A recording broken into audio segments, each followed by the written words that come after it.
Koko. Tjena. Malome, ke tswa lo lata mothenwa hana tjena. Mothenwa ke tswa lo mo lata ha bo Cayman. Jwale nako e ntseng re nyoloha. Motheo wa utlwa malome. Re fihla re kopana le nkgono Matebo tlase mane. Nkgono Matebo wa mpotsa hore na wa bona o ntso tshela lehlabathe jareteng mane na e le hore o tlo ha. Mothenwa ke ha re o ntso ka material o itse o tlo ha. Wena ntlo pele ke mang a itseng lehlabathe leo ke le reketse o tlo ha moo. Ke mang a tshwereng jwalo ko hlompetse.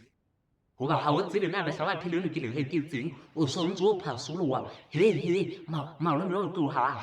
Hoba ke re o journalist wena. O journalist e kgolo ya motsona o tseba taba tsa ka nna monga tsona ke soreleng. Ha ke se batle hampe ke batla mpe ngwana le shano tjena. Wa bona o bua haholo wena monna. Wa ipona. Hela e hlilane ke tla bua haholo monna. A ke re itse ha ke re ba o bitse mala ha bothe ya ba hana hotle. E hlile ke tla bua haholo. Ke bona o le tlile fa hona ko re o hlalefile. Feta le dule fa tshe le o tena ba thuma ha bona ho wa. Ha temperature le tjena le tsana le dule fatshe. Owa re fete malome re lo dula. Ele.